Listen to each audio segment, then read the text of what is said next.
तो hello what's up, कैसे हैं आप सब? Good evening, good evening, good evening. हाँ जी, सब कुशल मंगल, सब एकदम टकाटक चकाचक। फटाफट बताइए। Dev, Rutuja, Prerna, Neha, good evening everyone. Is everything okay? जल्दी से बताओ। Audio video all good? सब एकदम बढ़िया? फटाफट बताइए। गुड इवनिंग सर, मस्त है, झकास है, क्या बात है, क्या बात है, क्या बात है। सब एकदम टकाटक है, सब एकदम टनाटन है। क्या आपने जो कल हमने पढ़ा उसको रिवाइज किया?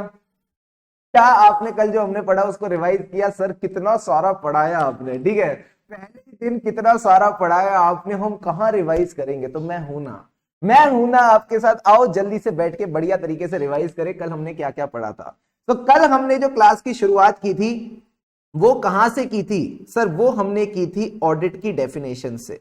मैंने आपको सबसे पहले सिखाया क्या, what is a financial audit.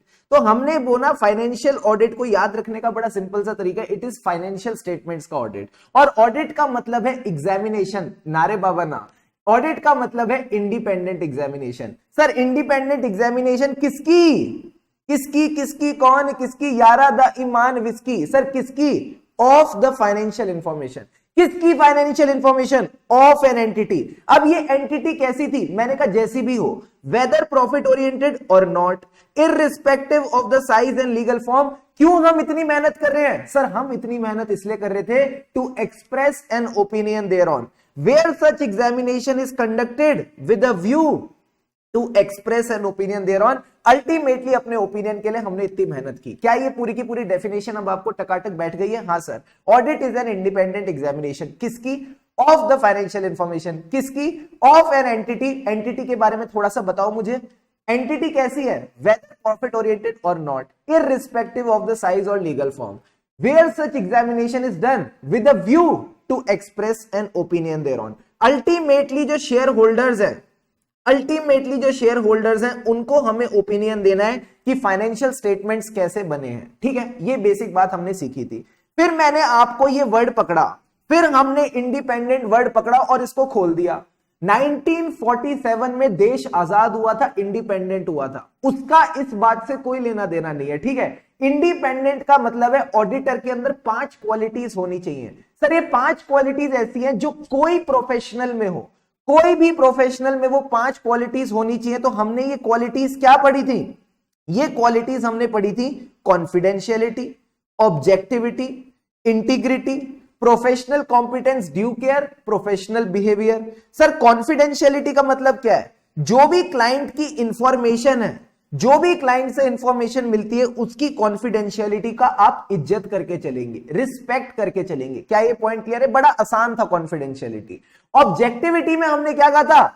आपका decision none of the other decision, यानी अपना डिसीजन खुद लो। जो आपकी प्रोफेशनल जजमेंट है, जो आपके डिसीजंस हैं, वो डिसीजंस आप लेंगे, आप उनको कॉम्प्रोमाइज नहीं करेंगे। सर कॉम्प्रोमाइज किन 3 चीजों की वजह से हो सकता था? 2 खुद की, 1 दूसरे की। बोलो मेरे साथ, 2 खुद की, 1 दूसरे की। सर खुद की क्या थी? खुद की बायसनेस, खुद का कॉन्फ्लिक्ट ऑफ इंटरेस्ट। मैं बोलता था ना बीसी, सर बीसी का क्या मतलब है? खुद की बायसनेस, खुद का कॉन्फ्लिक्ट ऑफ इंटरेस्ट एंड दूसरे का अनड्यू इन्फ्लुएंस। दूसरे के अनड्यू इन्फ्लुएंस से हम अपनी प्रोफेशनल जजमेंट को कॉम्प्रोमाइज नहीं करेंगे। आई का मतलब क्या था? इंटीग्रिटी। ऑडिटर कैसा हो? चालाक, बेईमान, झूठ, फरेब, ऐसा आदमी या सच्चा और अच्छा आदमी? सर मेरी तरह सच्चा और अच्छा आदमी। सच्चा और अच्छा मतलब he should be very straight forward and honest. He should be very straight forward and honest. Straight forward and honest मतलब, ऑनेस्ट मतलब सच्चाई का देवता, सच्चाई का साथी। सच्चाई को इंग्लिश में क्या बोलते हैं? ट्रुथ। तो मैंने कहा ट्रू के साथ बस फेयर भी बोल देना। ट्रू के साथ बस फेयर भी बोल देना सर। ट्रू के साथ फेयर मतलब कहीं ना कहीं आपने ट्रुथफुलनेस भी रखना है, फेयर डीलिंग भी रखनी है। ट्रुथफुलनेस भी रखना है, फेयर डीलिंग भी रखनी है। एंड ट्रुथफुलनेस और फेयर डीलिंग के साथ साथ आप एक पॉइंट बोलेंगे, हम कभी भी ऐसी रिपोर्ट के साथ एसोसिएट नहीं करेंगे, किसी भी डॉक्यूमेंट के साथ एसोसिएट नहीं करेंगे, किसी भी कम्युनिकेशन के साथ एसोसिएट नहीं करेंगे जहां पे झूठ लिखा है या फिर जो लिखा होना चाहिए वो नहीं लिखा है। सर झूठ लिखा है यानी मटीरियली फॉल्स, मिसलीडिंग स्टेटमेंट लिखे हैं, झूठ झूठ झूठ, और वो इंग्लिश वाला अजीब सा नाम recklessly, these have been provided recklessly, और it omits the required information. जो इंफॉर्मेशन होनी चाहिए थी वो इंफॉर्मेशन नहीं है। तो मैंने कहा बाबू यहां तो इंटीग्रिटी की बैंडी बज जाए। ये सारी चीजें इंटीग्रिटी के लिए आपने ध्यान में रखनी थी। उसके बाद हमने प्रोफेशनल के बारे में 2 पॉइंट डिस्कस करे थे, professional behaviour, professional competence and due care. जब हम बात करते हैं professional competence and due care, sir professional competence कैसे आएगी? पहले तो अटेन करो फिर मेंटेन करो। देखो हर चीज सिर्फ अटेन करने से नहीं होती, मेंटेन भी करनी पड़ती है। आपको जो अमेंडमेंट्स आ रही हैं, जो अपडेट्स आ रही हैं, उसके साथ अपने आप को अपडेटेड रखना पड़ेगा as a chartered accountant. So you need to attain and maintain knowledge and skill. फिर से बोलो मेरे साथ, attain and maintain knowledge and skill. जब आपने नॉलेज एंड स्किल को अटेन और मेंटेन किया तो आप प्रोफेशनली कॉम्पिटेंट तो हो गए। बट ड्यू केयर वाला पॉइंट क्या था? एक्ट डिलीजेंटली, सोच समझ के, शांति से, दिमाग लगा के आपने अपने काम करने हैं। You need to act diligently as per the standards. कौन से स्टैंडर्ड्स? सर जितने भी हमारे टेक्निकल और प्रोफेशनल स्टैंडर्ड्स है उसके हिसाब से आपने काम करना है। क्या ये पॉइंट समझ में आया? हाँ सर। प्रोफेशनल बिहेवियर ने क्या कहा था? एक चीज करनी है, एक चीज नहीं करनी है। आओ मेरे साथ। प्रोफेशनल बिहेवियर ने क्या कहा था? एक चीज करनी है, एक चीज नहीं करनी है। क्या करना है? लॉज एंड रेगुलेशन से कंप्लाई करना है। क्या नहीं करना?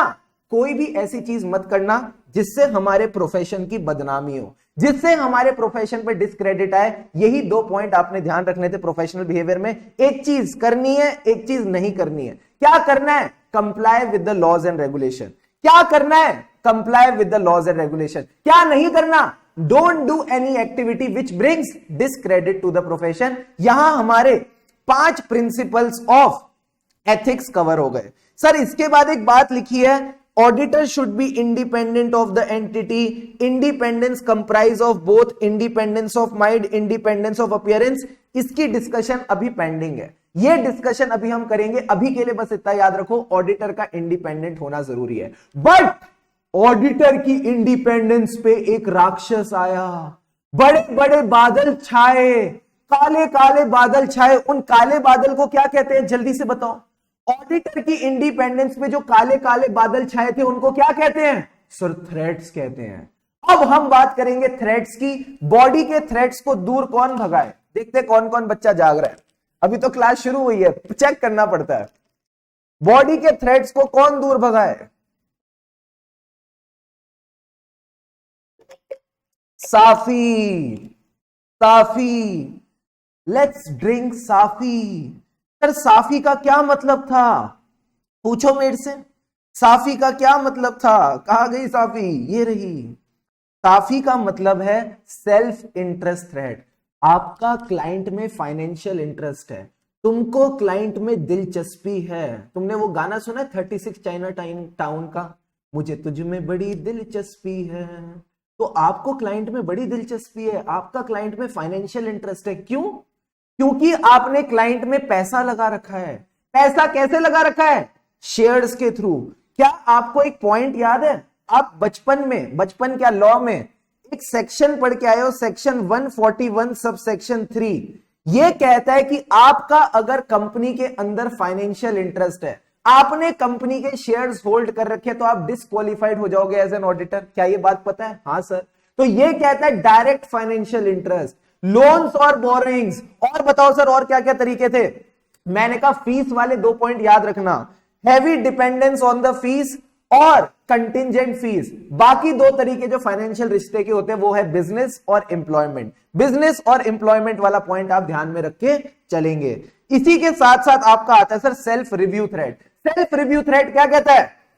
प्रवीण ने खुद पेपर लिखा, खुद ही चेक किया, तो नालायक कितने नंबर देगा? 100 में से 100।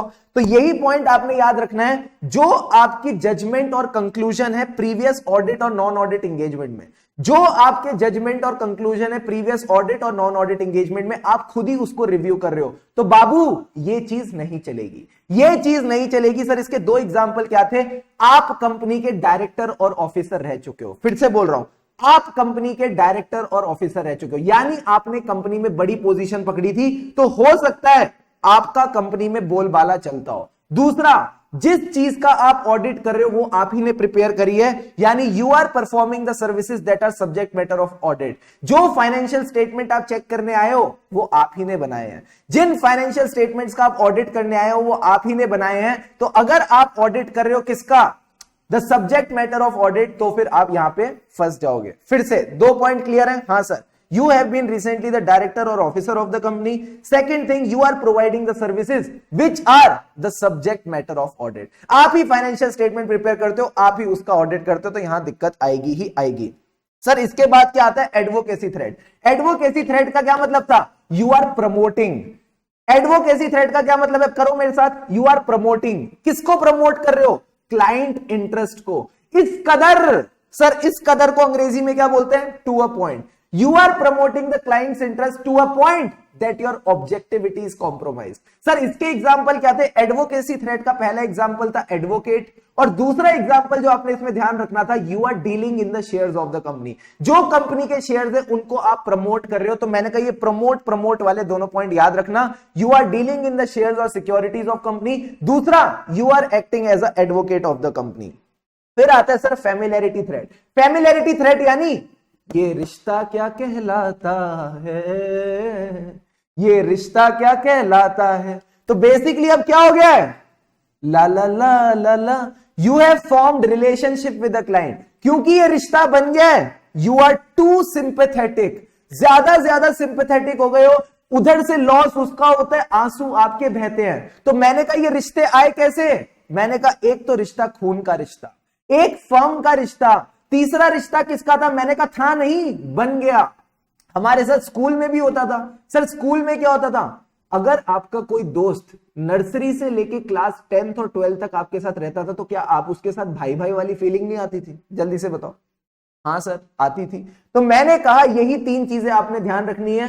ब्लड का रिश्ता यानी क्लोज रिलेटिव, दूसरा आपका पार्टनर वाला रिश्ता, तीसरा रिश्ता बन गया बिकॉज ऑफ लॉन्ग एसोसिएशन। अब जब तीनों रिश्ते बन गए तो गिफ्ट्स भी आएंगे, हॉस्पिटैलिटी भी आएगी। सर हॉस्पिटैलिटी लिखा है, हॉस्पिटल नहीं, पहले ही बोल रहा हूं, हॉस्पिटल वो होता है जहां पे आप अपना इलाज कराते हो, उसका इससे कोई लेना देना नहीं है। हॉस्पिटैलिटी का क्या मतलब है? फैसिलिटीज। आपको बढ़िया बढ़िया फैसिलिटीज मिल रही है, तो आपने बोलना है क्या? इन तीनों रिश्तों में हमको क्या मिले?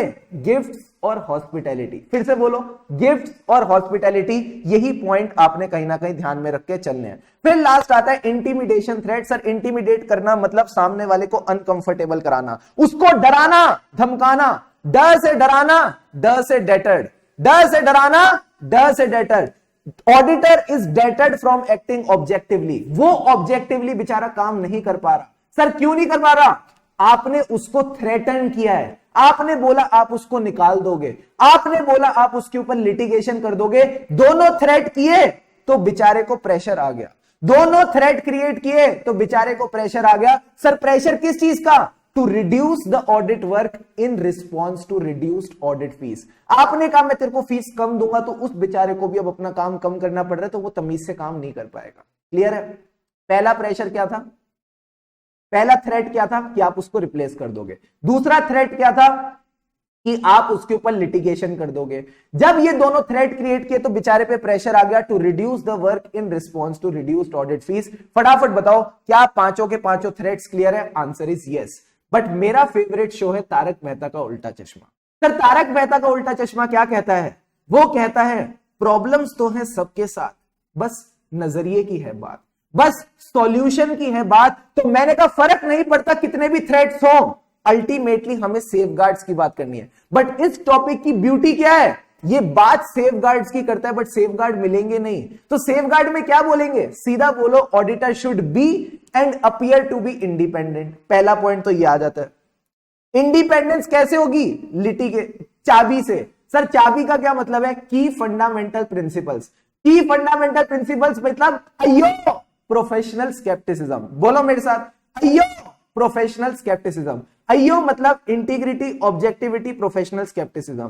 फिर आप बोलोगे सर क्या, कल को अगर कोई थ्रेट आ जाए तो घबराना मत, आप ऑडिट एक्सेप्ट मत करना या फिर सेफगार्ड अप्लाई करना। बट अगर सेफगार्ड अप्लाई ना कर पाओ तो ऑडिट एक्सेप्ट मत करना। यही पॉइंट अपन ने डिस्कस किए थे, यही पॉइंट अपन ने डिस्कस किए थे। क्या मैं बोल सकता हूं आपको इंडिपेंडेंस की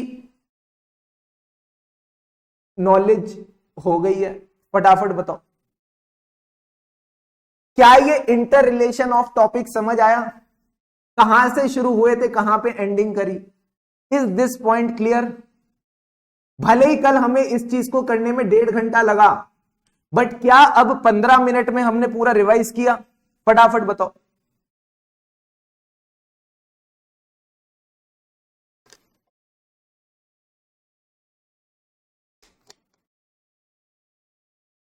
this is the power of memory techniques.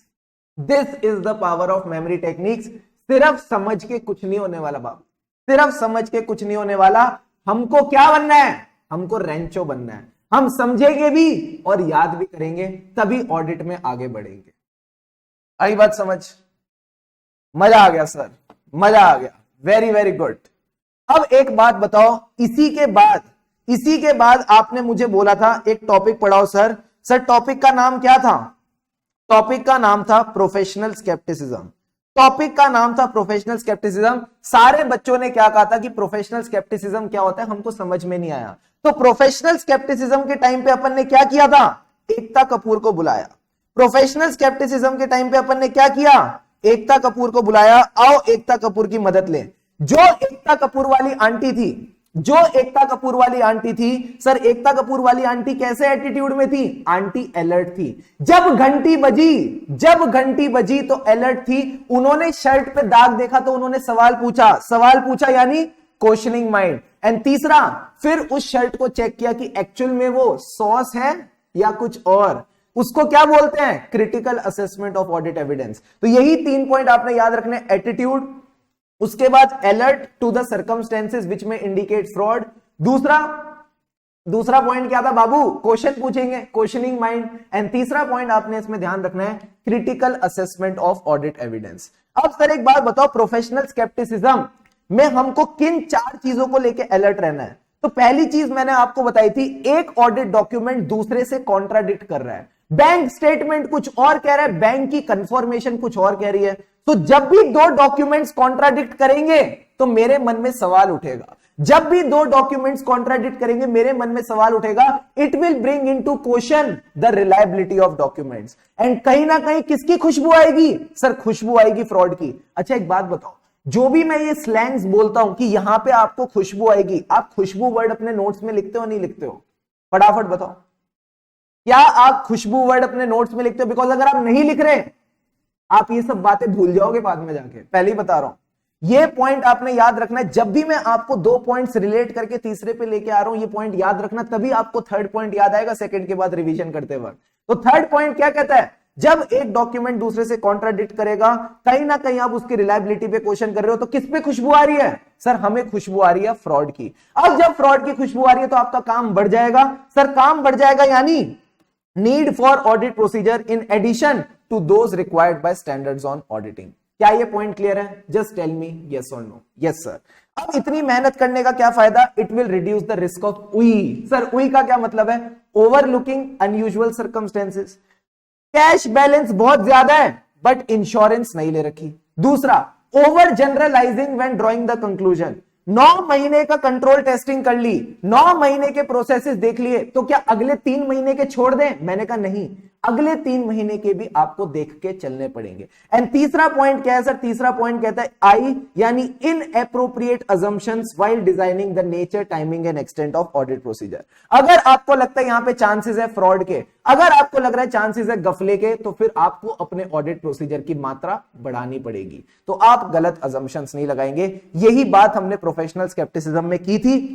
अब सर एक बात बताओ, इसी के साथ साथ हम लास्ट में गए किधर? हम गए थे एसे 200 पे। ऐसे 200 की अब हमने स्टार्टिंग की थी, फटाफट पानी के 2 घूंट लगाओ और अब हम स्टार्ट करते हैं ऐसे 200 का पार्ट। ये हमने कल एक बार डिस्कस किया था, वापस एक बार इसको दोहराएंगे और यहां से गाड़ी को आगे बढ़ाएंगे।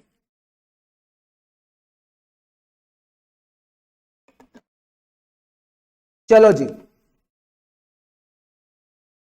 All set everyone, ready? Yes sir. अब हम आते हैं ऐसे 200 पे। ऐसे 200 का नाम क्या था सर?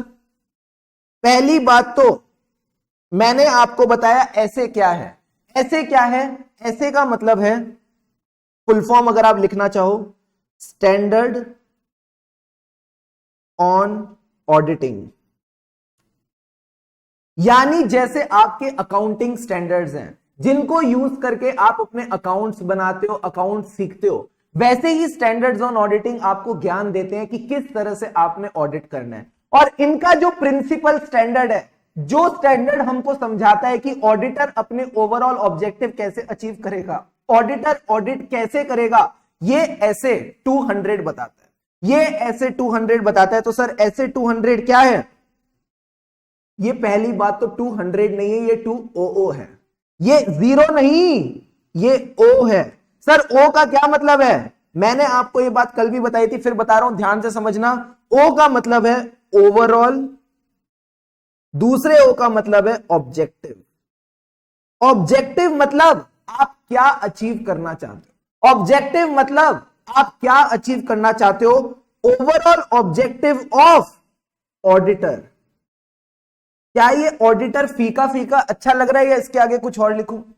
क्या ऑडिटर फीका फीका अच्छा लग रहा है या इसके आगे कुछ और लिखूं? सर इसके आगे कुछ और लिखो, overall objective of independent auditor.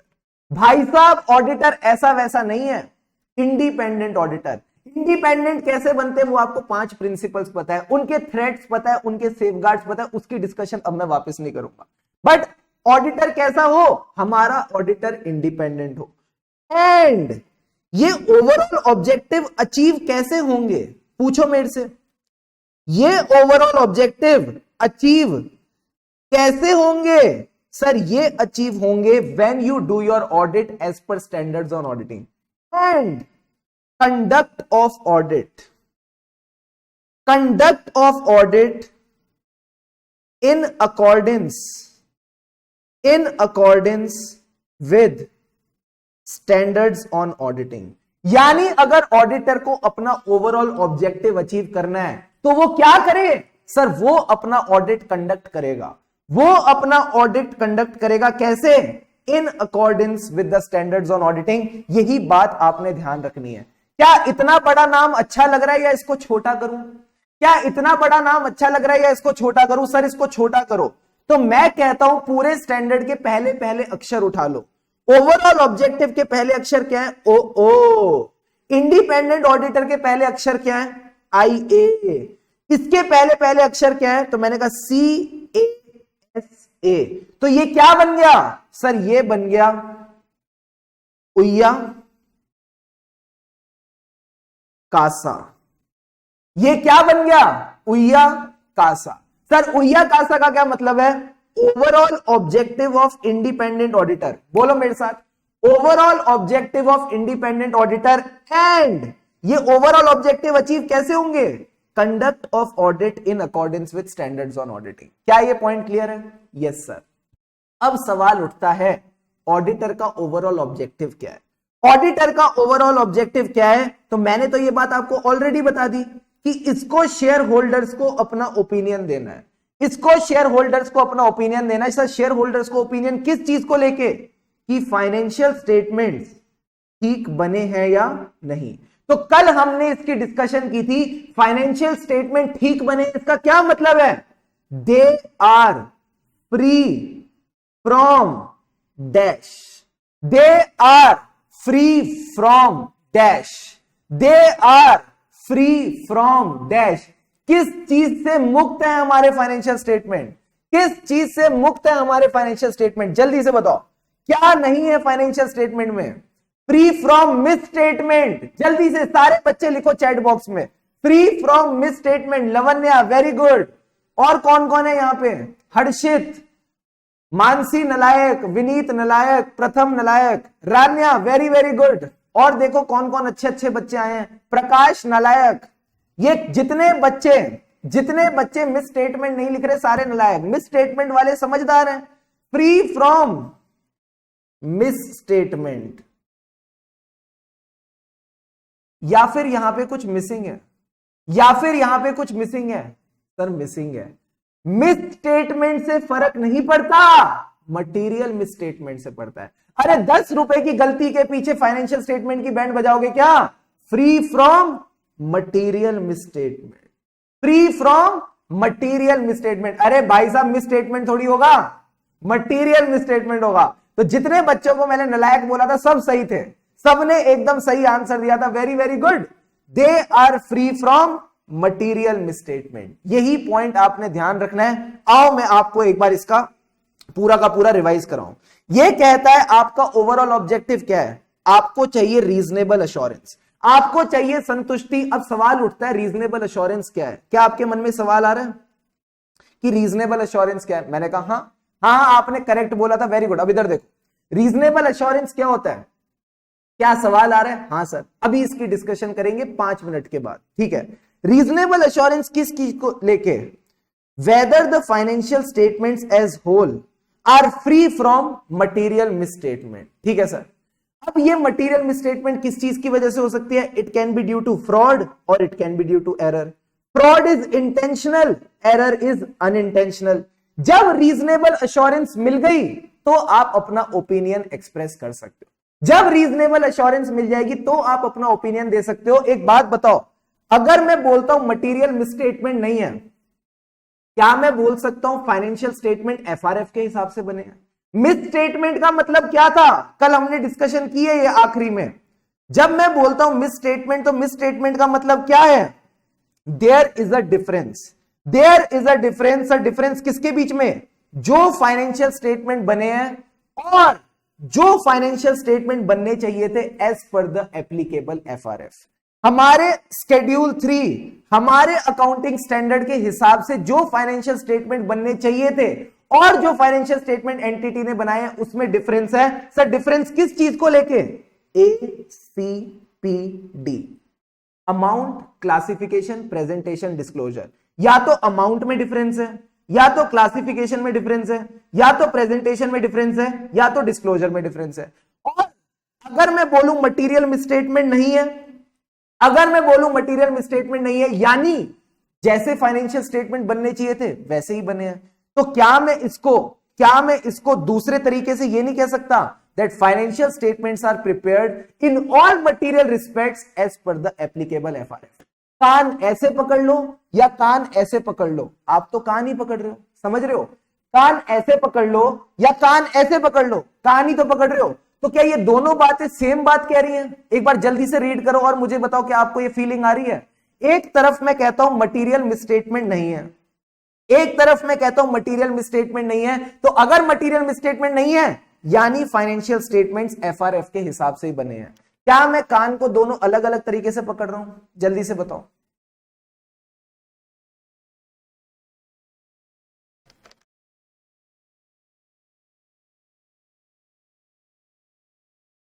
Clear है ये पॉइंट? क्लियर है? और जब आपने अपना ओपिनियन बना लिया कि हां फाइनेंशियल स्टेटमेंट एफआरएफ के हिसाब से बने हैं, एफआरएफ का क्या मतलब है? अकाउंटिंग स्टैंडर्ड्स और शेड्यूल 3 के हिसाब से बने हैं, तो फिर आप अपनी रिपोर्ट दे सकते हो और कम्युनिकेट कर सकते हो as per the standards on auditing. फिर आप रिपोर्ट कर सकते हो, कम्युनिकेट कर सकते हो as per the standards on auditing. And this is the overall objective of auditor, this is the overall objective of auditor. क्या आप ओवरऑल ऑब्जेक्टिव मेरे साथ लिखना चाहोगे? हाँ सर, हम ओवरऑल ऑब्जेक्टिव आपके साथ लिखना चाहेंगे। फटाफट नोट डाउन करो, very very important. Yes I can see your message, इधर आ जाओ जल्दी से। Overall objective of auditor SA 200। सबसे पहले हमें ऑब्टेन करनी है क्या? Reasonable assurance.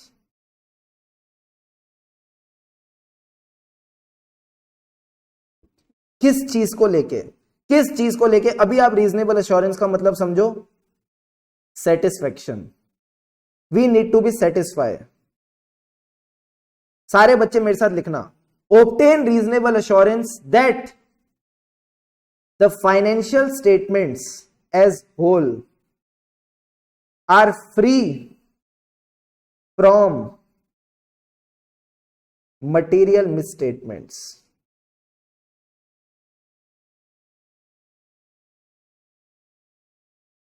मटीरियल मिसस्टेटमेंट का क्या मतलब है? जिससे यूजर्स ऑफ फाइनेंशियल स्टेटमेंट्स को फर्क पड़ता है।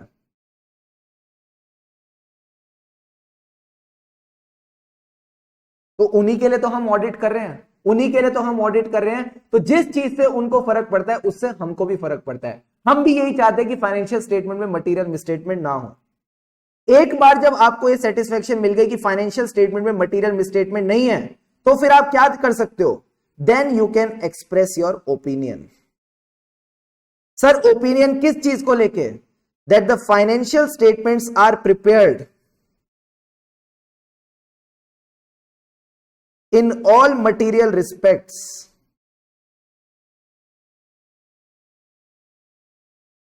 as per the applicable FRF। जैसा एप्लीकेबल एफआरएफ चाहता था वैसे ही हमारे फाइनेंशियल स्टेटमेंट्स बने हैं। ठीक है, जब आपने, हाँ बच्चा कह रहे इंडिपेंडेंट नहीं लिखा, oh my God sorry, independent. ठीक है, जब हमारे पास ओपिनियन रेडी हो जाएगा फिर अपन क्या करेंगे? Then we will report and communicate as per standards on auditing.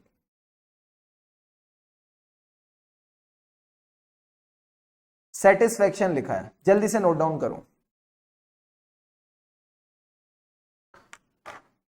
क्या मेरी हैंडराइटिंग अब थोड़ी साफ हुई कल से? क्योंकि कुछ बच्चों ने कहा था सर आपकी हैंडराइटिंग तो बड़ी खराब है, इससे खराब हैंडराइटिंग तो हमने आज तक नहीं देखी। क्या हैंडराइटिंग में थोड़ा सुधार आया? मैंने हैंडराइटिंग का कोर्स ज्वाइन किया तुम्हारे कहने पे।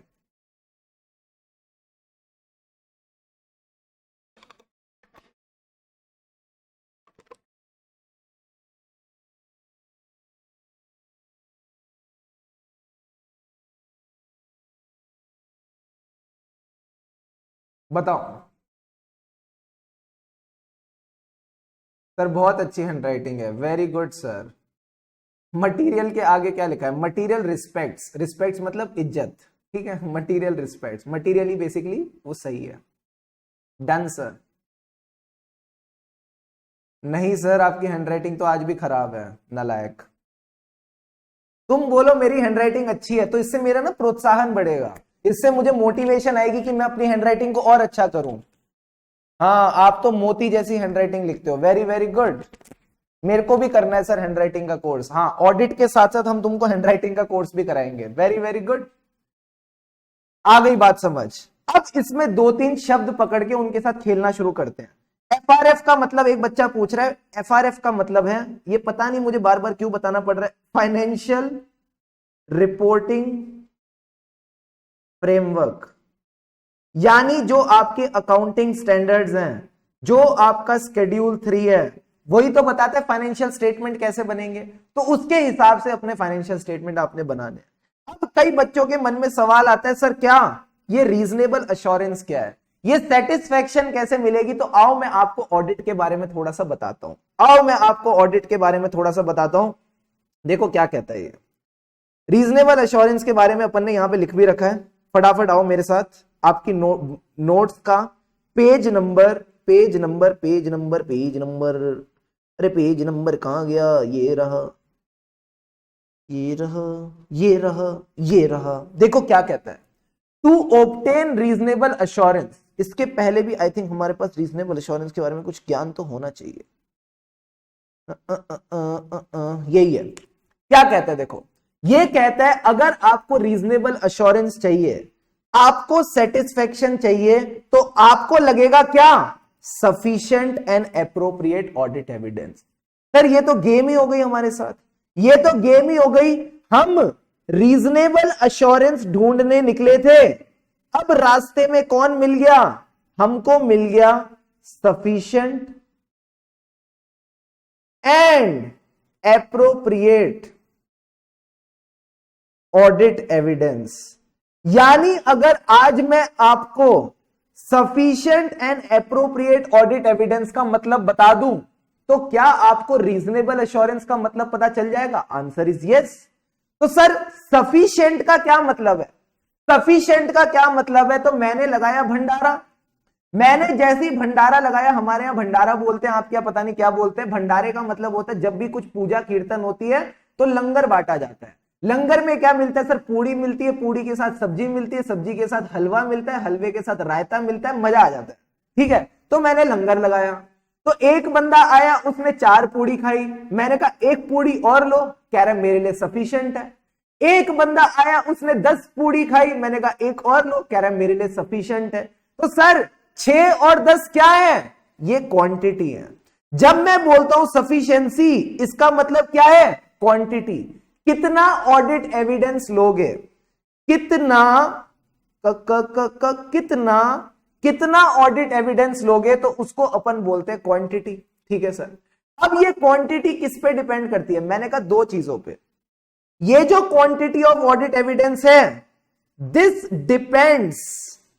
Depends on 2 factors mainly. Sir कौन से 2 फैक्टर्स पे डिपेंड करती है? ध्यान से सुनते जाना, ध्यान से सुनते जाना। ये बातें आपकी नोट्स में ऑलरेडी लिखी हुई, अभी मेरे साथ समझ लो। पहला फैक्टर कहती है risk of material misstatement. Risk of material misstatement. दूसरा ये किस पे डिपेंड करती है? मैंने कहा दूसरा ये डिपेंड करती है क्वालिटी ऑफ ऑडिट एविडेंस पे। क्वालिटी ऑफ ऑडिट एविडेंस पे। अब सबके मन में एक सवाल, ये कमबख्त रिस्क ऑफ मटेरियल मिसस्टेटमेंट क्या होता है? आओ मैं आपको समझाऊं। रिस्क ऑफ मटेरियल मिसस्टेटमेंट मतलब chances. Risk of material misstatement मतलब chances that financial statements are materially misstated. Financial statements are materially misstated, यानी उनमें फाइनेंशियल स्टेटमेंट्स में मटेरियल मिसस्टेटमेंट है बिफोर ऑडिट। अभी तो ऑडिट शुरू भी नहीं हुआ, अभी तो पार्टी शुरू भी नहीं हुई, उससे पहले ही फाइनेंशियल स्टेटमेंट में मटेरियल मिसस्टेटमेंट है। इधर देखो, बहुत इंपॉर्टेंट कॉन्सेप्ट है। अब ये जो रिस्क ऑफ मटेरियल मिसस्टेटमेंट है, ये कहता है कि व्हाट आर द चांसेस कि फाइनेंशियल स्टेटमेंट में पहले ही मटेरियल मिसस्टेटमेंट है। तो अगर ये चांसेस ज्यादा होंगे, अगर ये चांसेस ज्यादा होंगे तो बताओ क्वांटिटी क्या लोगे? ज्यादा लोगे कम लोगे? जल्दी से बताओ। अगर ये चांसेस की फाइनेंशियल स्टेटमेंट में मटेरियल मिसस्टेटमेंट है ये ज्यादा है, तो आपकी जो क्वांटिटी ऑफ ऑडिट एविडेंस है वो ज्यादा होगी या कम होगी? फटाफट बताओ, क्वांटिटी ज्यादा लोगे कम लोगे? कितना एविडेंस इकट्ठा करोगे? सबने एकदम बढ़िया बोला, ज्यादा। सबने एकदम सही बात बोली। सर इस केस में हमें ज्यादा ऑडिट एविडेंस लेना पड़ेगा।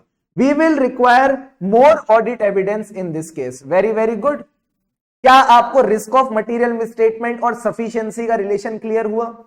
If the risk of material misstatement is higher, you need more audit evidence. If the risk of material misstatement is less, you need less audit evidence. ये बात बेसिकली आपने ध्यान में रख के चलनी है। ठीक है सर।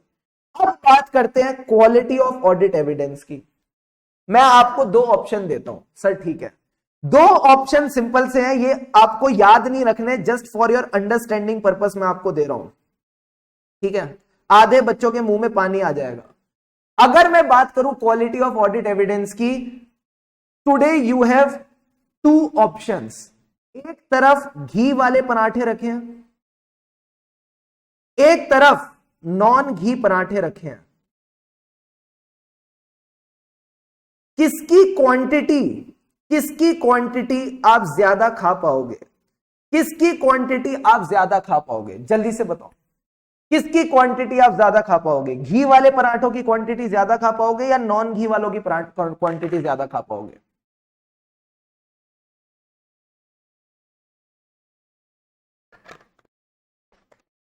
बच्चे ने बोला घी वाली। कैसे? कैसे? घी वाले पराठे में एक पराठे में तुम्हारे पेट की बैंड बच जाएगी, मैक्सिमम 2। बट अगर मैं नॉन घी वाले पराठों की बात करता हूं, वो तो तुम चप चप चप चप खाते चले जाओगे, क्योंकि वो हैवी थोड़ी होते हैं। जब मैं रोटी पे घी लगाता हूं वो हैवी हो जाती है, जब मैं पराठे पे घी लगाता हूं उसकी क्वालिटी बढ़ जाती है, वो हैवी हो जाती है। तो एक पराठे 2 पराठे में ही पेट भर जाता है, ज्यादा पराठे नहीं खा पाओगे। बट जब मैं बात करता हूं नॉन घी वाले पराठे की, उसमें मान लो घी नहीं है बट टेस्ट वैसा ही है, ठीक है, तो क्वालिटी तो कम है बट आप क्वांटिटी कहीं ना कहीं ज्यादा खा पाते हो, आपके वो पेट को उतना लगता नहीं है, आपको उतना फुलफिलिंग वो फील होती नहीं है। तो मैं बोलूं, जब भी क्वालिटी अच्छी होगी, जब भी घी ज्यादा डला होगा तो कम क्वांटिटी से भी काम चल जाएगा, जब भी घी ज्यादा डला होगा तब कम क्वांटिटी से भी काम चल जाएगा। So whenever the quality is higher, whenever the quality is higher, even less quantity will be sufficient, even less quantity will be sufficient। क्या ये कॉन्सेप्ट समझ आया? जल्दी से बताओ हाँ या ना। क्या ये कॉन्सेप्ट समझ आया? जल्दी से बताओ हाँ या ना। हाँ, क्वालिटी मतलब अच्छी क्वालिटी है, तो अगर अच्छी क्वालिटी का ऑडिट एविडेंस है तो कम एविडेंस से भी काम चल जाएगा। अब सवाल उठेगा क्वालिटी चेक कैसे करेंगे, अब सवाल उठेगा चेक कैसे करेंगे, तो आओ जल्दी से इधर कंटिन्यू करते हैं। अब इधर कंटिन्यू करते हैं, अगला पार्ट है एप्रोप्रिएटनेस। इससे पहले मैं आपको एक बार सफिशिएंसी रिवाइज करा देता हूं। सफिशिएंसी का क्या मतलब था? क्वांटिटी। ये क्वांटिटी 2 फैक्टर पे डिपेंड करती है, risk of material misstatement plus quality of audit evidence. एक से क्या होता है? एक से क्वांटिटी बढ़ती है, एक से क्वांटिटी कम घटती है। अगर रिस्क ज्यादा है, चांसेस ज्यादा है कि फाइनेंशियल स्टेटमेंट में मटेरियल मिसस्टेटमेंट है बिफोर ऑडिट, तो आप ज्यादा क्वांटिटी इकट्ठी करोगे।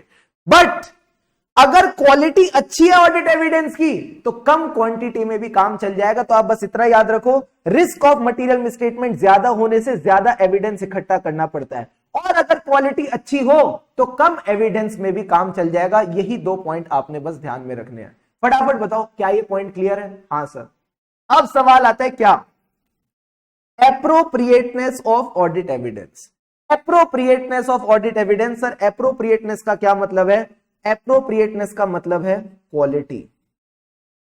अब ये क्वालिटी किस पे डिपेंड करती है? ये 2 फैक्टर मैं अब आपको बताने जा रहा हूं, ये 2 फैक्टर मैं अब आपको बताने जा रहा हूं। Quality of audit evidence. लिखने का समय दूंगा, अभी चुपचाप बस मेरी बात सुनते जाओ। हाँ, लिखने का समय दूंगा, Riddhi just relax baby, calm down calm down, थोड़ा सा समझ के फिर लिखते हैं, काम डाउन। अब इधर देखो, क्वालिटी ऑफ ऑडिट एविडेंस ये किन 2 फैक्टर्स पे डिपेंड करती है? सर ये डिपेंड करती है 2 चीजों पे, रेलिवेंस एंड रिलायबिलिटी। अभी मैं थोड़ा आपका दिमाग खोलने वाला हूं, चुपचाप फोकस करना अगले 5 मिनट, ठीक है सर। रेलिवेंस का क्या मतलब है? रेलिवेंस का क्या मतलब है? इसके लिए अपन एक एग्जांपल लेते हैं, एग्जांपल ऑफ डेटर्स। क्या आपने डेटर्स का नाम सुना है, जिनको आप क्रेडिट सेल करते हो? हाँ सर। ये जो डेटर्स हैं इनकी वैल्यू है मान लो 1000 रुपए, ठीक है सर। अब ये जो 1000 रुपए के डेटर्स हैं, मैनेजमेंट ने आपको बैलेंस शीट में कहा डेटर्स हैं 1000 रुपए। तो सर 1000 रुपए का क्या मतलब है? मैनेजमेंट आपसे कुछ बातें कहना चाहता है। सर क्या क्या बातें कहना चाहता है? पहली बात, 1000 रुपए के डेटर्स एग्जिस्ट करते हैं। दूसरी बात, इन 1000 रुपए के डेटर्स पे हमारी एंटिटी की राइट है। तीसरी बात, ये जो 1000 रुपए के डेटर्स है ये कंप्लीट है, हमने कुछ भी ओमिट नहीं किया है। And the 4th point is valuation. जो वैल्यू हमने 1000 रुपए की बताई है ये एकदम टकाटक है। क्या मैं ऐसा बोल सकता हूं? हाँ सर। डेटर्स कितने हैं? डेटर्स है 1000 रुपए के। जब आपके फाइनेंशियल स्टेटमेंट में लिखा है डेटर 1000 रुपए के, तो आपने 4 बातें मान ली। क्या? कि 1000 रुपए के डेटर एग्जिस्ट करते हैं as on the balance sheet date, ठीक है। 31 मार्च 2023 को 1000 रुपए के डेटर्स एग्जिस्ट करते हैं। साथ ही साथ एंटिटी के पास राइट है। सर राइट किसको लेके? Right to recover ₹1000 from these debtors. ये एंटिटी के पास राइट है। Plus complete, nothing has been omitted. इसमें से कुछ भी ओमिटेड नहीं है, सारे डेटर्स हमने इसमें कंप्लीटली कवर करे हैं। वैल्यूएशन का क्या मतलब है? वैल्यूएशन का मतलब है जो डेटर्स की वैल्यू थी उसमें से provision for doubtful debts, provision for doubtful debts हमने अच्छे से लेस किया है, तभी इसकी वैल्यू निकल के आई है, तभी इसकी वैल्यू निकल के आई है। क्या ये चार बातें मैनेजमेंट लिख के देता है? फटाफट बताओ, क्या ये चार बातें फाइनेंशियल स्टेटमेंट में मैनेजमेंट लिख के देता है? Answer is no. ये बातें मैनेजमेंट के दिल की हैं और तुम वो समझ लेते हो, तुम वो समझ लेते हो। मैं इनको क्या नाम दूं? मैं इनको क्या नाम दूं? सर आप इनको एक बड़ा अच्छा नाम दो जिसका नाम है क्या? असर्शंस। इनका नाम है असर्शन। सर असर्शन किस चीज से बना है? एजर्ट करने से, बोलने से। अगर मैं बोलता हूं ऑडिट इजी है तो मैं एजर्ट कर रहा हूं कि ऑडिट इजी है। तो मैनेजमेंट भी जब लिखता है डेटर्स 1000 रुपए के हैं तो मैनेजमेंट एजर्ट कर रहा है, एजर्शन दे रहा है कि 1000 रुपए के डेटर्स एग्जिस्ट करते हैं, 1000 रुपए की मेरी राइट है टू रिकवर दिस अमाउंट, 1000 रुपए की अमाउंट कंप्लीट है, प्लस 1000 रुपए की वैल्यू है। तो ये बातें क्या है? सर ये मैनेजमेंट की रिप्रेजेंटेशंस है, ये मैनेजमेंट की रिप्रेजेंटेशंस है जो फाइनेंशियल स्टेटमेंट में कहीं ना कहीं छुपी हुई है। अब अगर आपको मैं बोलता हूं डेटर की वैल्यू चेक करो, तो आप क्या चेक करोगे? आप ये सारी चीजें चेक करोगे। आप चेक करोगे क्या वो एक्चुअल में एग्जिस्ट करते हैं कि नहीं, क्या हमारे पास एक्चुअल में उनकी राइट है टू रिकवर दिस अमाउंट, क्या ये 1000 रुपए कंप्लीट है कि नहीं, प्लस इसकी जो वैल्यूएशन है वो ठीक है कि नहीं। क्या आपको समझ आ रहा है मैं क्या कहने की कोशिश कर रहा हूं? जब मैंने बोला 1000 रुपए के डेटर चेक करो, तो चेक क्या करोगे? डेटर या उसकी असर्शन? सर हम उसकी असर्शन चेक करते हैं, हम कभी भी अकाउंट बैलेंस को चेक नहीं करते, हम कभी भी पीएनएल के आइटम को चेक नहीं करते, हम उसकी असर्शंस को चेक करते हैं। जो बातें उसके अंदर छुपी हुई हैं उनको चेक करते हैं कि 1000 रुपए के डेटर एक्चुअल में एग्जिस्ट करते हैं या नहीं करते हैं, क्या एंटिटी की उसके ऊपर कोई राइट है या नहीं है, क्या एक्चुअल में वो कंप्लीट है कि नहीं है, क्या उनकी वैल्यू सही है कि नहीं है। इसको अपन बोलते हैं असर्शंस। क्या ये बात समझ आई? क्या ये बात समझ आई? हाँ सर। तो अभी मैंने आपको एक सिंपल सी बात बताई कि हर चीज की कुछ असर्शंस होती हैं। हाँ सर असर्शंस होती हैं। वो असर्शंस इंपॉर्टेंट क्यों है? क्योंकि अल्टीमेटली उन्हीं को चेक करना है। अब मेरा आप सबसे सवाल, कैसे पता लगाओगे कोई डेटर एग्जिस्ट करता है कि नहीं करता? आपने उसको सेल्स करी होंगी। इधर देखो, इधर देखो, इधर देखो, अभी चैट बॉक्स को छोड़ दो, अभी मेरे पास देखो। अगर आपको चेक करना है डेटर एग्जिस्ट करते हैं कि नहीं, मतलब आपने उनको सेल्स करी होंगी। जब भी सेल्स करी होंगी आपने उनको इनवॉइस किया होगा। हाँ सर। तो यहां पे मैं चेक कैसे कर सकता हूं? मेरे पास यहां पे इनवॉइस हो सकता है। दूसरी चीज, जब मैंने डेटर को सेल करी तो मेरे पास उसका परचेज ऑर्डर आया होगा। हाँ सर। तो मैं यहां पे पीओ देख सकता हूं, जो उसने मेरे को परचेज ऑर्डर दिया कि शुभम केसवानी जी आप ये माल हमको भेज दो, तो मैं उसका पीओ देख सकता हूं कि उसने मुझे परचेज ऑर्डर भेजा कि नहीं भेजा। ठीक है सर। फिर मैंने उसको इनवॉइस किया।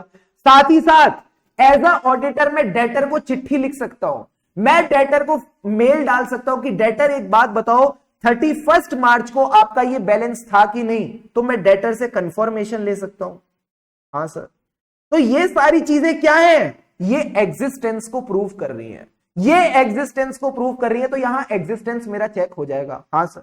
इसी तरह जब मैं बोलता हूं राइट टू रिकवर, कहीं ना कहीं यही के यही डॉक्यूमेंट्स यहां भी चल जाएंगे। हाँ सर। यही के यही डॉक्यूमेंट्स यहां भी चल जाएंगे। बट अब सवाल उठता है क्या कंप्लीटनेस के लिए भी यही डॉक्यूमेंट चल जाएंगे या कुछ एक्स्ट्रा करना पड़ेगा? क्या कंप्लीटनेस के लिए भी यही डॉक्यूमेंट चल जाएंगे या कुछ एक्स्ट्रा करना पड़ेगा? मैंने कहा द आंसर इज एक्स्ट्रा करना पड़ेगा।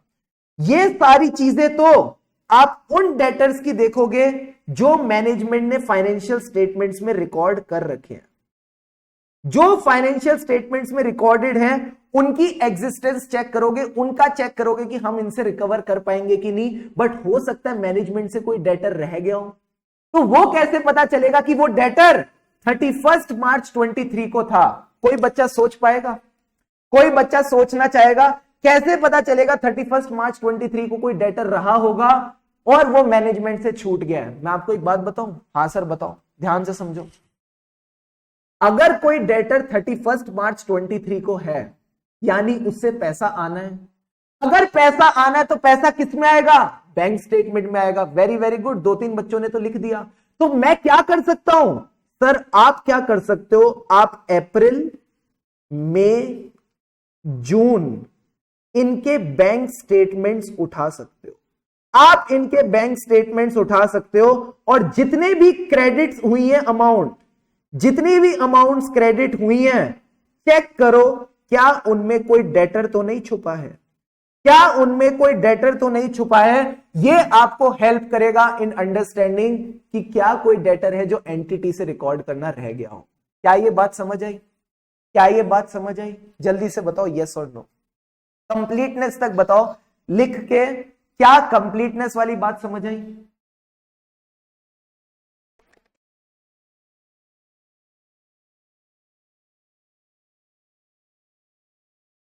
Please tell me fast. क्या कंप्लीटनेस तक everything is clear? Yes sir.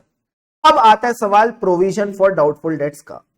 हम जो प्रोविजन बनाते हैं ये आपने अकाउंट्स में भी सीखा है, it depends on the ageing of the debtors. Sir ageing का क्या मतलब है? डेटर कितने टाइम से ड्यू है। Some debtors are due for less than 6 months, some are due for 6 months to 1 year, some are due for 1 year to 3 year and some are due for more than 3 year।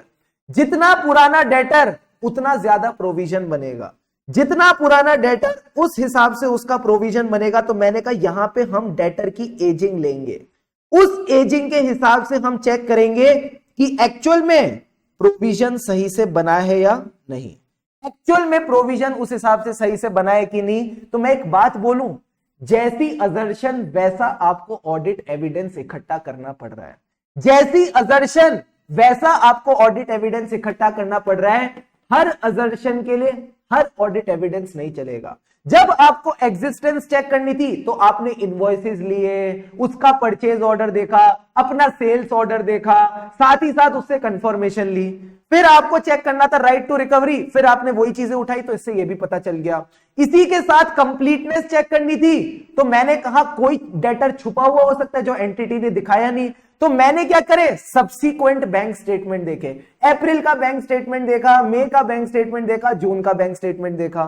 तो उसके हिसाब से मैंने देखा कि कहीं कोई क्रेडिट आया हो तो हो सकता है वो डेटर का हो जो इन्होंने रिकॉर्ड ना किया हो।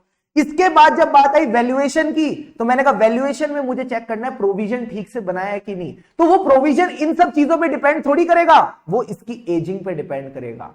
तो क्या मैं बोलूं, आप अजर्शन के हिसाब से रेलिवेंट ऑडिट एविडेंस ले रहे हो। फिर से बोल रहा हूं, ध्यान से समझना।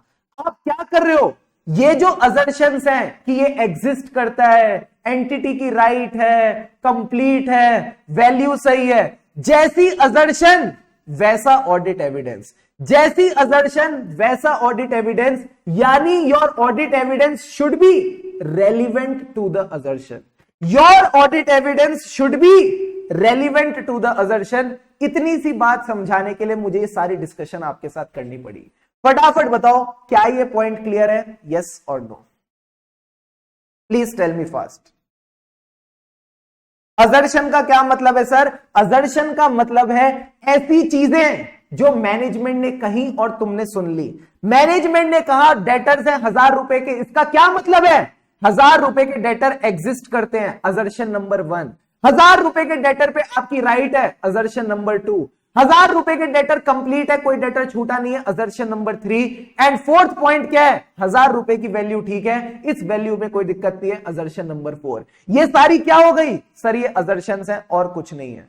क्या रेलिवेंस वाला पॉइंट समझ आया? फटाफट बताओ यस और नो।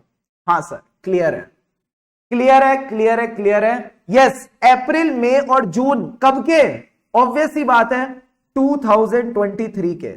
31 मार्च के बाद के आप लोगे तभी आपका काम होगा, और कोई तरीका नहीं है। ठीक है सर। अब सवाल उठता है किसका? रिलायबिलिटी का। बस लास्ट टॉपिक, बस लास्ट टॉपिक, उसके बाद मैं आपको लिखने का टाइम दूंगा। रिलायबिलिटी मतलब क्या आप ऑडिट एविडेंस पे भरोसा कर सकते हो या नहीं? क्या आप ऑडिट एविडेंस पे भरोसा कर सकते हो? More discussion more discussion in ऐसे 500, ऐसे 500 में इसकी डिस्कशन और ज्यादा होगी। ठीक है, फटाफट इसको नोट डाउन करते जाओ और मुझे बताते जाओ, हम आगे बढ़ते जाएंगे। Quickly note it down. जैसे ही पार्ट 1 हो जाए मुझे बताना पार्ट 1 डन, फिर मैं आपको पार्ट 2 नीचे दिखाऊंगा। फटाफट इसको नोट डाउन करो।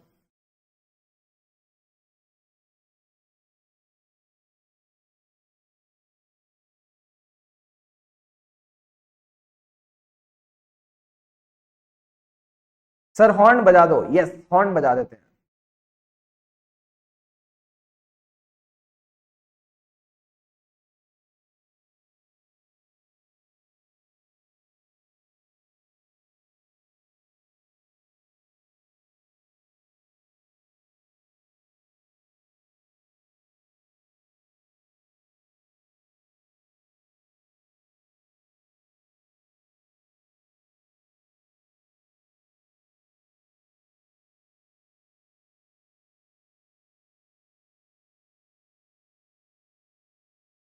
Note it down. Part 1 done, जल्दी से बताओ। This part is done for all. अब पार्ट 2 लिख लो।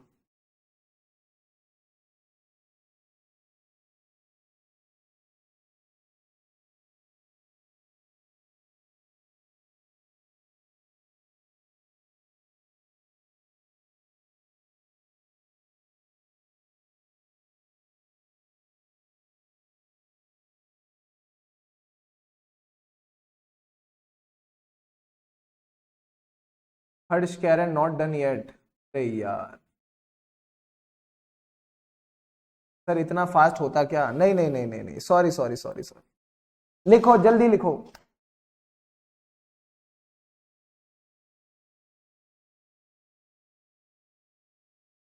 इधर आओ इधर आओ, सारे बच्चे लिखो, मैं गौरी का डाउट लेता हूं। गौरी गौरी गौरी गौरी गौरी गौरी गौरी कहती है डेटर की कंप्लीटनेस के लिए क्या करो? एक एंटिटी जो साल भर में हजारों करोड़ों सेल्स करती हैं, वो सारे इनवॉइस उठा लो, एक एक इनवॉइस को चेक करो, क्या माल गया किसका पैसा आया, क्या माल गया किसका पैसा आया, क्या माल गया किसका पैसा आया। गौरी एक बात बताओ, तुम्हारे पास इतनी फुर्सत आती कहां से है? हमारे पास तो नहीं आती पूरे दिन में इतनी फुर्सत।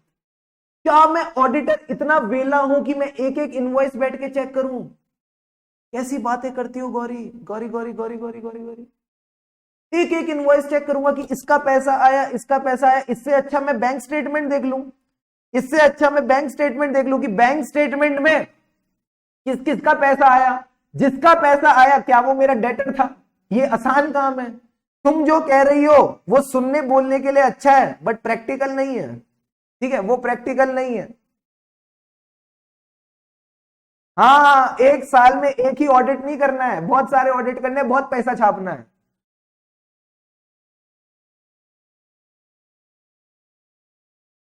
अब जल्दी से बताओ क्या ये पॉइंट क्लियर है? फटाफट बताओ। तुमको जितना बताया जा रहा है ना अभी उतना देखो, फ्रॉड पकड़ने चले हो। अभी तुमको नींबू शरबत बनाना नहीं आता, तुम वर्जिन मोइटो कैसे बनाओगे? मुझे एक बात बताओ। अभी तुम नींबू शरबत बनाना तो सीखो, फिर वर्जिन मोइटो सिखाएंगे तुमको। अभी पहले बेसिक लेवल पे चलो, पहले 1 2 3 सीख लो, फिर मैं तुमको वेक्टर अलजेब्रा कराऊंगा। ठीक है, हो गया। अब बच्चों ने बोल दिया नेक्स्ट पेज, जिसने नहीं लिखा भाई तुम अपनी स्पीड बढ़ाओ। ठीक है, फटाफट यहां से नोट डाउन करो।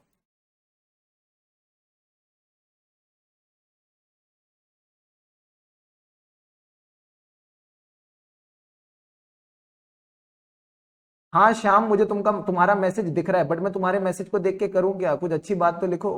ओके ओके सर, गुस्सा नहीं करना। अरे मैं गुस्सा नहीं कर रहा, मैं तुमको समझा रहा हूं।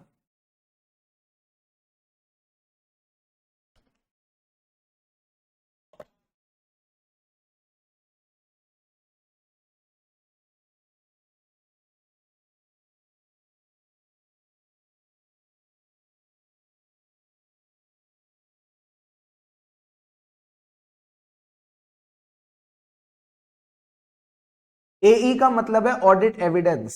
एई कहां लिख दिया मैंने? अच्छा, जब मैं बोलता हूं ना तो तुम सुनते नहीं हो। ए ई का मतलब है ऑडिट एविडेंस। यहां पे लिख दूं, तुमको और आसानी हो जाएगी। ए ई, ऑडिट एविडेंस।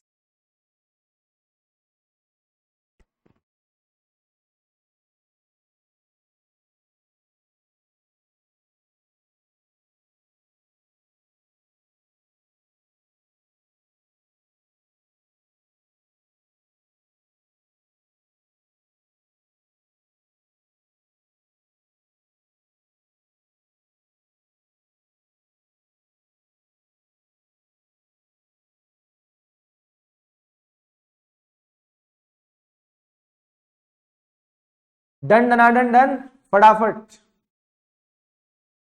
हर्षित कह रहा है सर कल से ज्यादा मजा आ जा रहा है। हाँ, मुझे भी कल से ज्यादा मजा आ जा रहा है। सबको कल से ज्यादा मजा आ जाएगा। लिख लिया।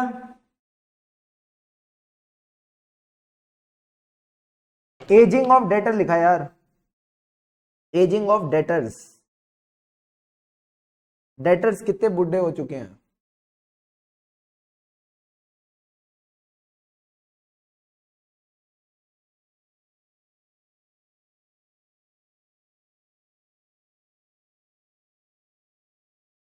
शाबाश, गई सर दिमाग में बात। अब मैं इसको थोड़ा समराइज करूं। हाँ सर समराइज करो। अब मास्टर जी थोड़ा सा समराइज कर दो, बहुत सारी बातें आपने लिखवा दी, अब इधर आ जाओ। हाँ, किसी के उड़ाने का मजा अलग ही आता है। इधर आओ तुम नालायक। अभी तक मैंने तुमको क्या सिखाया सर? आपने हमको सिखाया ऐसे 200। ऐसे 200 का क्या मतलब था? उया कासा, overall objective of independent auditor and conduct of audit in accordance with standards on auditing. बस इतनी सी बात मैंने आपको समझाई थी। ओवरऑल ऑब्जेक्टिव में मैंने आपको बोला क्या चाहिए? Reasonable assurance that financial statements are free. Sir किससे फ्री हैं? From material misstatement. हमारे जो फाइनेंशियल स्टेटमेंट्स है वो मटीरियल मिसस्टेटमेंट से फ्री है। बस इतनी सी बात आपने समझनी थी। अब चुपचाप यहां पे देखो, जब आपको रीजनेबल एश्योरेंस मिल जाएगी तो आप अपना ओपिनियन दे सकते हो। सर उसके बाद पहले कान यहां से पकड़ा, अब कान यहां से पकड़ेंगे। मटीरियल मिसस्टेटमेंट नहीं है, यानी financial statements are prepared in all respects, in all respects as per applicable FRF. जब ओपिनियन रेडी हो गया तो फिर आप उसको रिपोर्ट कर सकते हो as per the standards on auditing. सारे बच्चे मुझे थम्स अप दो, सारे बच्चे मुझे थम्स अप दो, फिर ही मैं आगे बढ़ूंगा। फटाफट।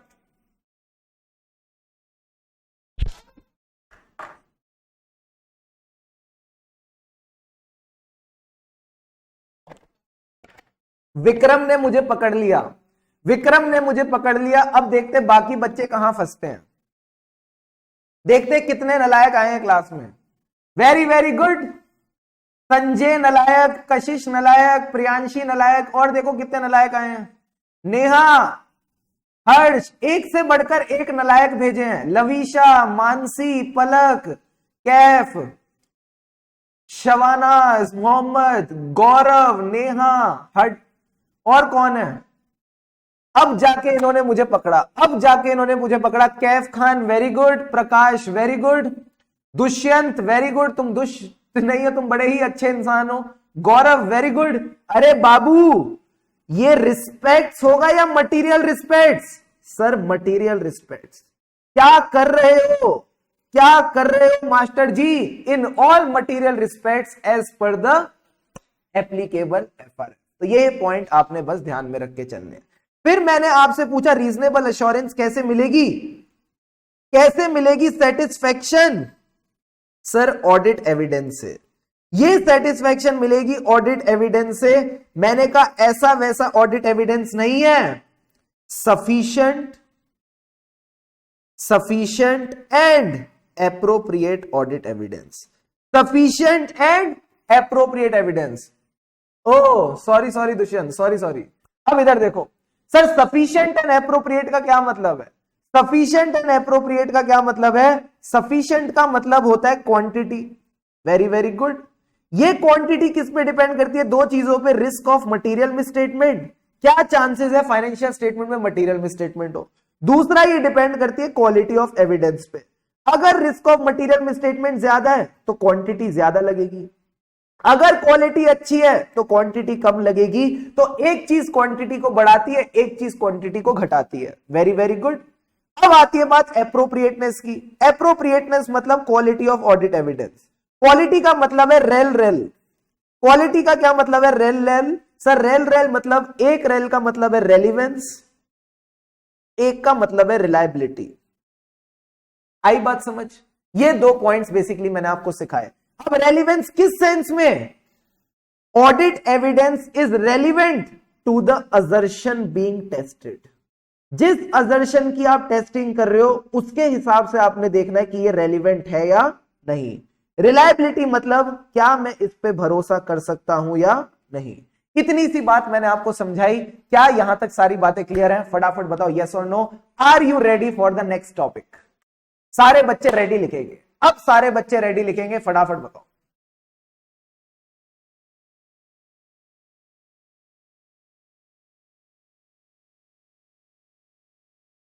Come on everyone.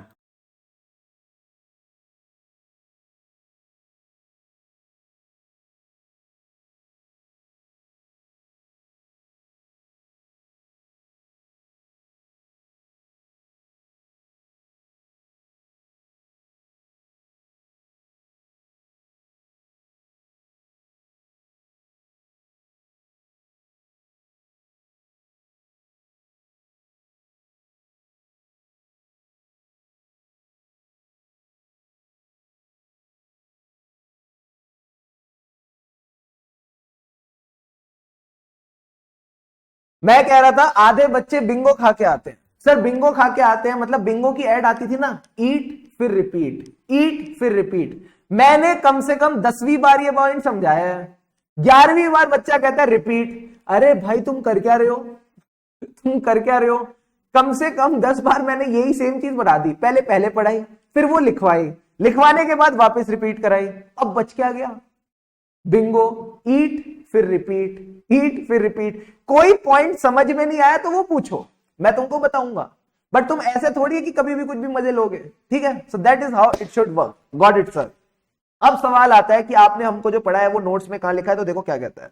You have to obtain reasonable assurance, auditor shall obtain sufficient and appropriate evidence to reduce the audit risk to an acceptably low level.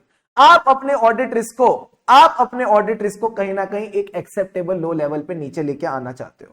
And draw reasonable conclusion on which to base the auditor's opinion. क्या मैं आपको audit का एक बार process समझाऊं? हाँ sir एक बार process समझाओ हमको।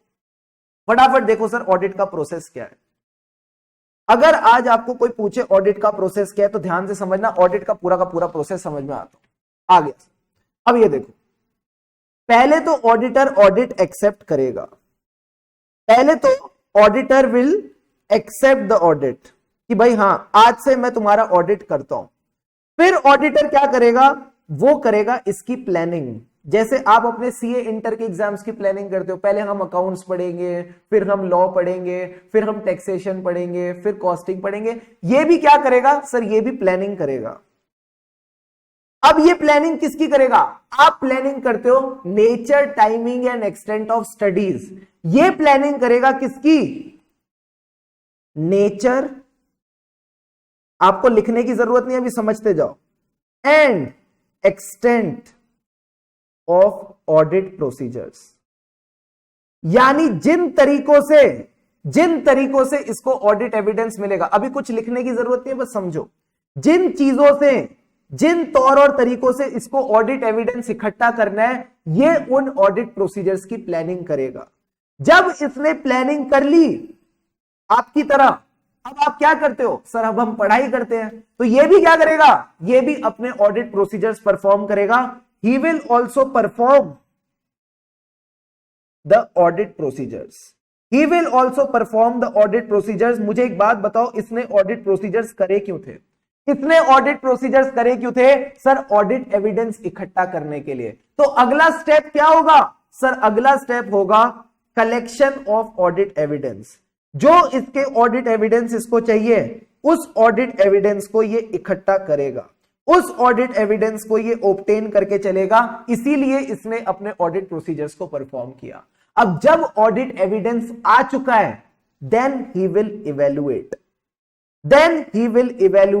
सर क्या इवेल्युएट करेगा, क्या ये sufficient and appropriate audit evidence है कि नहीं, क्या ये सफिशिएंट एंड एप्रोप्रिएट एविडेंस है कि नहीं, यानी इसकी क्वांटिटी एडिक्वेट है, इसकी क्वालिटी ठीक है, इसकी क्वांटिटी एडिक्वेट है, इसकी क्वालिटी ठीक है, यानी अब ये क्या कर रहा है सर, ये इसके ऊपर कंक्लूजन निकालेगा, and based on the conclusion, एक बार अगर इसको लगता है सफिशिएंट एंड एप्रोप्रिएट एविडेंस है, रीजनेबल अश्योरेंस मिल गई है, मैंने बोला इवेल्युएट करेगा सफिशिएंट एंड एप्रोप्रिएट एविडेंस, तुमने क्या सुना, रीजनेबल अश्योरेंस, रीजनेबल अश्योरेंस भी तो सफिशिएंट एंड एप्रोप्रिएट एविडेंस ही थी, तो ब्रैकेट में आप कहने को लिख सकते हो कि ये चेक करेगा रीजनेबल अश्योरेंस मिली या नहीं। जैसी रीजनेबल अश्योरेंस मिलेगी तो ये क्या देगा, ऐसे 200, पहली लाइन रीजनेबल अश्योरेंस के नीचे क्या आता था, ओपिनियन, तो फिर ये अपना ओपिनियन फॉर्म करेगा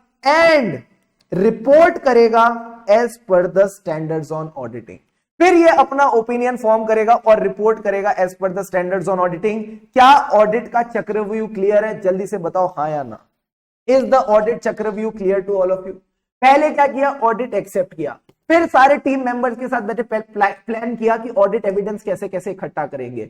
ऑडिट एविडेंस को इकट्ठा करने की प्रक्रिया को क्या कहते हैं, audit procedures. He will perform the audit procedure. जब ऑडिट प्रोसीजर्स परफॉर्म करे तो क्या मिला, audit evidence. He will obtain the audit evidence. फिर ऑडिट एविडेंस को इवेल्युएट किया कि सफिशिएंट एंड एप्रोप्रिएट है कि नहीं, यानी चेक कर रहा है रीजनेबल अश्योरेंस मिली या नहीं। जैसी रीजनेबल अश्योरेंस मिली, ओपिनियन दिया एंड रिपोर्ट किया as per the standards on auditing. फटाफट इसको नोट डाउन करो, giving you 30 seconds, your time starts now. शुरू हो जाओ गुरु, please note it down fast.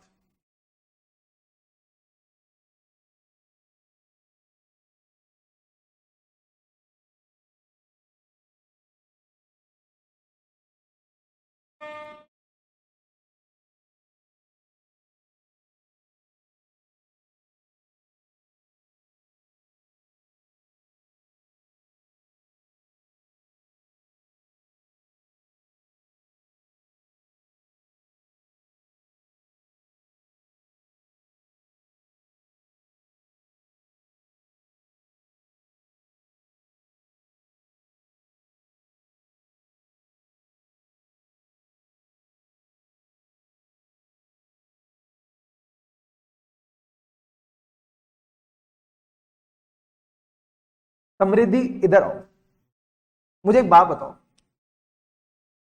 पहले आप मार्क्स लाते हो या पहले पढ़ाई करते हो? मेरा सबसे सवाल है, ये सबसे सवाल है, आप पहले मार्क्स लाते हो या पढ़ाई करते हो? सर पहले पढ़ाई करते हैं। जब हम पढ़ाई करेंगे, कहां से आते हैं बच्चे, जब हम पढ़ाई करेंगे तभी तो मार्क्स आएंगे। फिर चेक करो मार्क्स उतने कि आप पास हो पाओगे। बच्चा कह रहा है सर क्या पहले मार्क्स ले लो फिर पढ़ाई कर लो, ऐसे थोड़ी होता है, ऐसे थोड़ी होता है। एविडेंस पहले लेंगे फिर प्रोसीजर कैसे परफॉर्म कर सकते? तुम कैसी कैसी बातें करते हो यार, कौन सोचता है ऐसे? तुम पहले पढ़ाई करोगे तभी तो मार्क्स आएंगे, और जब मार्क्स आएंगे तो चेक करो क्या ये सफिशिएंट है पास होने के लिए। अगर पास होने के लिए सफिशिएंट है तो बाहर निकलो, ठीक है, फिर जाओ फाइनल लेवल पे। तो आप क्या करोगे सर? आप इस केस में सबसे पहले तो पढ़ाई करोगे। जब एक बार आपने पढ़ाई करी, परफॉर्म करे ऑडिट प्रोसीजर, फिर ऑडिट एविडेंस मिलेगा ना, फिर ऑडिट एविडेंस को चेक करो वो सफिशिएंट एंड एप्रोप्रिएट है या नहीं, उसके हिसाब से आप अपना ओपिनियन बनाओगे। ये सिंपल सी बात मैंने आपको बताई। इतनी सी बात में बताओ क्या कोई दिक्कत है कि नहीं, बाकी बातें अपन आगे करेंगे। क्लियर है यहां तक पॉइंट? हाँ, audit procedure means collecting audit evidence. Audit procedure means collecting audit evidence. यही एक तरीका है एविडेंस को कलेक्ट करने का। हाँ, आई बात समझ? बच्चा कह रहा है फीस पहले मिलेगी या बाद में? तुमको तो नहीं मिलेगी, ठीक है, तुम काम पे ध्यान नहीं देते, तुम्हारा ध्यान फीस में। तुमको कोई क्लाइंट नहीं अपॉइंट करने वाला एज ऑडिटर। क्लियर है सर? अब कोई दिक्कत की बात नहीं है। अब आ जाओ फटाफट अपने नोट्स पे, देखो क्या कहता है। Auditor shall obtain reasonable assurance. इसके लिए वो क्या करेगा? सफिशिएंट एंड एप्रोप्रिएट एविडेंस लेगा to reduce the audit risk to an acceptably low level. Reasonable assurance नहीं मिली तो क्या होगा, इसकी अपन आगे बातें करेंगे, अभी यहां पे फोकस करो। To reduce the audit risk to an acceptably low level and draw reasonable conclusion to base the auditor's opinion. क्या यही प्रोसेस मैंने आपको बताया? पहले एविडेंस आएगा, एविडेंस के बाद क्या आएगा, कंक्लूजन आएगा, कंक्लूजन के बाद ओपिनियन आएगा। यही 3 स्टेप प्रोसेस यहां पे लिखा हुआ है। अब रीजनेबल एश्योरेंस का क्या मतलब है? क्या ये गारंटी है कि फाइनेंशियल स्टेटमेंट ठीक बने? The answer is no. It is a high but not an absolute level of assurance. As a auditor मैं आपको गारंटी नहीं दे सकता, एज अ ऑडिटर मैं आपको गारंटी नहीं दे सकता कि फाइनेंशियल स्टेटमेंट एकदम ठीक बने, चकाचक बने, नारे बाबा ना। मैं आपको सिर्फ एक रीजनेबल एश्योरेंस दे सकता हूं, मैं आपको एक हाई लेवल ऑफ एश्योरेंस दे सकता हूं। 100% एश्योरेंस नहीं दे सकता, 100% गारंटी नहीं दे सकता कि फाइनेंशियल स्टेटमेंट ठीक बने हैं। तो अगर आईसीआई आपसे पूछता है रीजनेबल एश्योरेंस, क्या रीजनेबल एश्योरेंस एब्सोल्यूट एश्योरेंस है? नहीं। क्या रीजनेबल एश्योरेंस 100% गारंटी है? नहीं। It is a high but not absolute level of assurance. ये पॉइंट आपने ध्यान रखना है। इतनी देर से मैं आपको एक पॉइंट बता रहा हूं, audit evidence. Sir audit evidence क्या है? इंफॉर्मेशन जिससे ऑडिटर किस पे अराइव करता है? कंक्लूजन पे। और कंक्लूजन से कहां जाता है? ओपिनियन पे। क्या वो एक डायग्राम में ये पूरा का पूरा टॉपिक क्लियर कर दिया? क्या वो एक ही डायग्राम ने पूरा का पूरा टॉपिक क्लियर कर दिया? Answer is yes. अब सर एक बात बताओ, सफिशिएंसी का क्या मतलब है, एप्रोप्रिएटनेस का क्या मतलब है? ये आपने ऑलरेडी मेरे साथ नोट डाउन कर लिया, ये आप ऑलरेडी मेरे साथ नोट डाउन कर चुके हो। इसके बारे में और डिटेल चर्चा होगी ऐसे 500 में। तो रीजनेबल एश्योरेंस का क्या मतलब है? It is a high but not absolute level of assurance. मिलेगी कैसे? Sufficient and appropriate evidence. Evidence से क्या निकला? कंक्लूजन। कंक्लूजन से क्या निकला? ओपिनियन। दूसरी चीज ऑडिट एविडेंस क्या है? जिस इंफॉर्मेशन को यूज करके ऑडिटर कंक्लूजन निकालता है, उसके बाद ओपिनियन बनाता है, उसी को अपन ऑडिट एविडेंस कहते हैं। ये सिंपल सी बात आपने ध्यान में रख के चलनी है। क्लियर है? अब मेरा आप सबसे सवाल, एज एन ऑडिटर आप कॉम्प्रोमाइज क्यों कर रहे हो? एज एन ऑडिटर आप कॉम्प्रोमाइज क्यों कर रहे हो? आप रीजनेबल एश्योरेंस के साथ क्यों जा रहे हो? आप एब्सोल्यूट एश्योरेंस क्यों नहीं ले रहे? इसका आंसर मिलेगा ब्रेक के बाद। इसका आंसर मिलेगा ब्रेक के बाद। तो will be right back after the break. 15 minutes का ब्रेक है, 15 मिनट के ब्रेक के बाद आओ और मैं आपको इसका आंसर देता हूं, क्यों ऑडिटर को रीजनेबल एश्योरेंस लेनी है, क्यों ये बेचारा एब्सोल्यूट एश्योरेंस नहीं ले पाता कि फाइनेंशियल स्टेटमेंट में कोई मटेरियल मिसस्टेटमेंट नहीं है। तो जाओ, relax yourself, refresh yourself, and after the break मैं आपको इसका जवाब बताता हूं। बड़ा ही मजेदार टॉपिक आने वाला है।